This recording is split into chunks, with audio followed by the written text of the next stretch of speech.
2346. Selon le poste de télé WCAX Burlington, on est vraiment Burlington aujourd'hui, c'est un spécial, le 16 mars dernier, dans l'État de New York, 2 individus marchant vers le nord en direction du Québec ont été aperçus. Il y a un pick-up, un pick-up qui a été retrouvé dans un fossé et la GRC n'a pas été en mesure de localiser les 2 individus à ce moment-ci. Philippe Melançon est sergent d'état-major à la Gendarmerie royale du Canada. Monsieur Melançon, bonjour. Bonjour, M. Dutrisac. Merci d'être avec nous. Vous travaillez dans le coin de Valleyfield, c'est ça, à la frontière? Oui, tout à fait, au détachement de Valleyfield, de la GRC. Ouais. Alors, ces 2 hommes qu'on a vus aux États-Unis en direction du Canada, du Québec, est-ce que vous les avez repérés? Est-ce qu'il y a un suivi à cette histoire-là? Bien, comme vous êtes au courant, je ne pourrais pas parler de ce dossier-là en particulier. Pourquoi? C'est un dossier qui est encore de l'avant. Par contre, ce que je peux dire, c'est que quand on a des dossiers comme ça, on met tous les efforts nécessaires là, en place pour retrouver les personnes qui traversent la frontière illégalement. Mais M. Melançon, sincèrement, je ne comprends pas pourquoi vous ne pouvez pas me dire si vous les avez repérés, arrêtés ou s'ils sont toujours dans la nature. C'est d'intérêt public?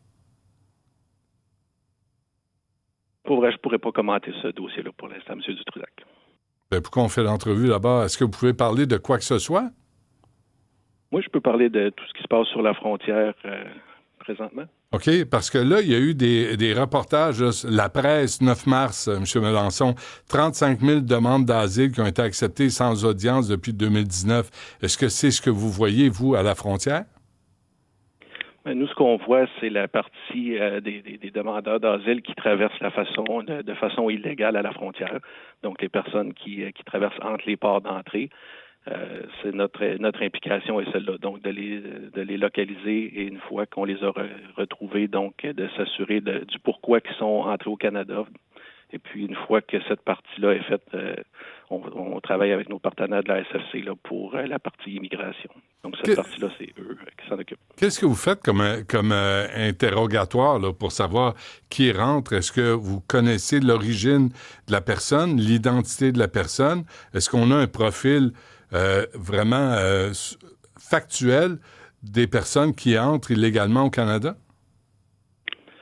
Quand on localise une personne qui est traversée de façon illégale à la frontière, on s'assure là, de faire les vérifications dans toutes les bases de données, que ce soit canadiennes et avec nos partenaires américains, pour essayer d'identifier le plus possible là, c'est qui ces personnes-là.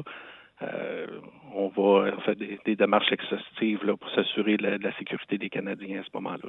Mais si on dit qu'il y a 35 000 demandes d'asile, là, je comprends que c'est pas vous, personnellement, M. Melançon, là. Moi, je me pose des questions sur le système, parce que j'ai un agent qui m'a écrit à la frontière qui disait, écoutez, on voit des gens, là, des gangs du Venezuela avec le même tatouage, ils rentrent, sont pas interrogés, puis on les perd dans la nature. Je trouve ça inquiétant pour notre population. C'est certain, comme je disais, notre rôle à nous, c'est de s'assurer que ces personnes-là qui rentrent de façon illégale à la frontière, entre les points d'entrée, sont identifiées comme il faut le plus formellement possible. On y va avec ce qu'on a accès, c'est certain. On fait les vérifications en bonne et due forme, puis on s'assure que les personnes qui rentrent ne sont pas ici pour des raisons de crime organisé ou ces choses-là. Puis la partie immigration, comme je disais, cette partie-là tombe dans les mains de la SFC. Là. Est-ce qu'ils sont tenus de s'identifier? Oui, ils sont tenus de s'identifier. Est-ce qu'ils sont tenus d'avoir un passeport quelconque pour vérifier leur identité? On s'entend que s'ils rentrent de façon illégale, souvent ils arrivent avec... ils n'ont peut-être pas leur passeport avec eux ou d'autres pièces d'identité formelles, mais il y a d'autres moyens là, avec les empreintes digitales ou ces choses-là d'identifier les personnes à qui on a affaire. OK. Il y a des demandes d'asile dans un cadre illégal. Là. C'est ce qu'on constate. Là. C'est des gens qui rentrent, ils n'ont pas rempli les formulaires, ils peuvent s'identifier, mais ils n'ont pas nécessairement les preuves de leur identité. C'est ce qu'on tolère là, au Canada. Comme je disais, la façon de faire, la façon légale de faire, c'est de se présenter pour les demandeurs d'asile dans un point d'entrée et de faire la demande à la SFC directement au point d'entrée pour faire la demande en bonne et due forme. Mais ça, souvent... mais ça, c'est légal. Si c'est illégal, M. Melançon, tu ne rentreras pas par un point d'entrée. Tu vas te faufiler, puis tu vas rentrer sur le territoire. Bien, souvent, ce qui va arriver, c'est que il y a des groupes organisés, on sait bien, là, qui offrent leur service pour ces personnes-là d'entrer de façon illégale en leur disant que ça va être 100% sécuritaire et puis tout le reste, de passer entre les points d'entrée. Ces personnes-là le font pour le bénéfice monétaire qui est leur et non pour les personnes qui aident à rentrer illégalement. Puis souvent, ils se font dire ça va être 100% sécuritaire, ça va être 100%, si vous allez traverser, tout va être correct. Mais c'est pas le cas. Là. Avez-vous les ressources nécessaires, M. Melançon, à la GRC pour surveiller les 813 kilomètres de frontières canado-américaine?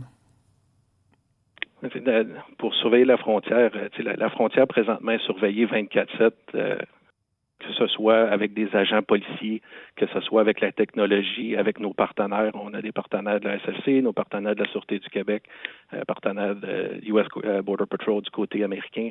On travaille tous de concert ensemble là, pour sécuriser la frontière. Donc, c'est sûr que avec tous nos outils puis avec toute la technologie qu'on est capable de sécuriser la frontière. Mais ça veut pas dire que si vous les attrapez, vous les retournez d'où ils viennent.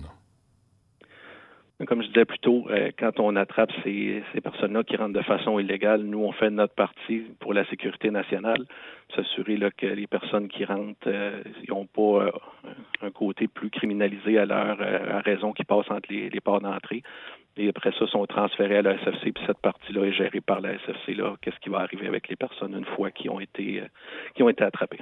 Donc, on peut rentrer illégalement au Canada en avion avec des faux documents, par voie maritime dans des containers, par aqua-Saguenay, entre les points d'entrée. Il y a bien des façons de rentrer au Canada illégalement. Bon, c'est certain qu'il y a plusieurs façons que les groupes organisés vont mettre en place pour essayer de rentrer de façon illégale au Canada. Ouais. Si l'accès aux bases de données, M. Melançon, n'est pas complet, est-ce que ça ralentit l'identification des personnes? Est-ce que ça pose un risque? Est-ce que vous les transférez tout de suite? Qu'est-ce qui arrive quand vous ne pouvez pas identifier une personne? Nous autres, on va travailler jusqu'à temps qu'on ait une identité formelle de la personne. Donc, ils ne sont pas relâchés ou ne sont pas transférés à la SFC tant qu'on n'a pas une identité à 100% formelle là, de cette personne-là. Puis, si vous n'y arrivez pas, est-ce que vous les retournez ou qu'est-ce qui arrive? Non, ils vont être gardés avec nous jusqu'à temps qu'on soit capable de les identifier. Puis, il y a eu des fermetures de certains postes frontaliers. Il y a eu des transformations en route non gardée. La GRC doit assumer cette surveillance-là. J'ai lu que vous cherchiez 3400 agents à la GRC. Vous êtes en plein recrutement. C'est sûr que vous n'avez pas les ressources là, pour vous assurer qu'il n'y a rien qui passe.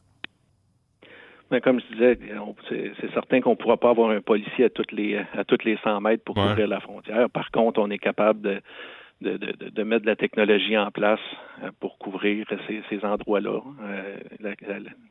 On a certains endroits qui sont connus déjà, qu'on a de la technologie, des points chauds.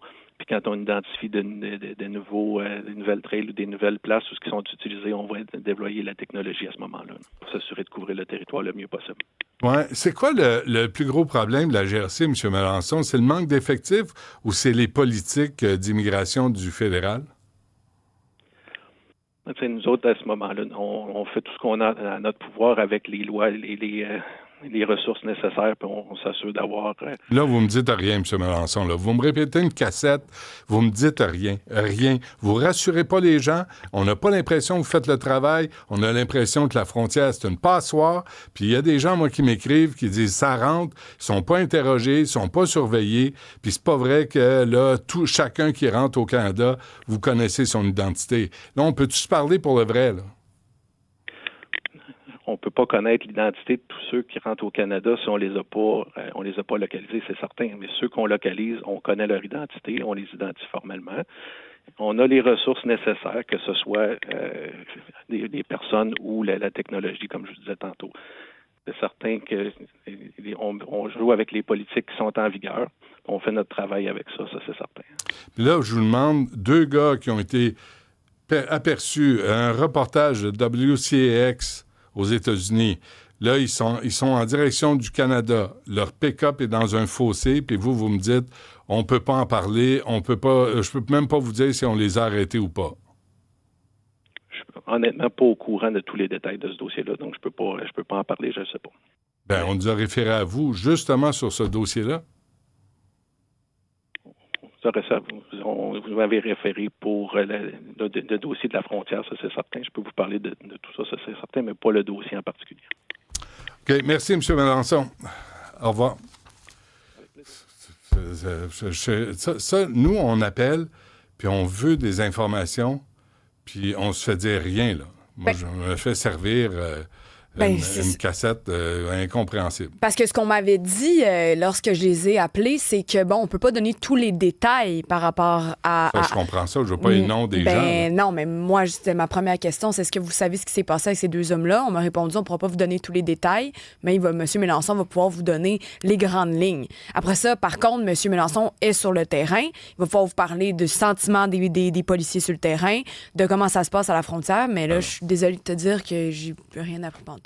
Parfait. On s'arrête là-dessus. On vient après la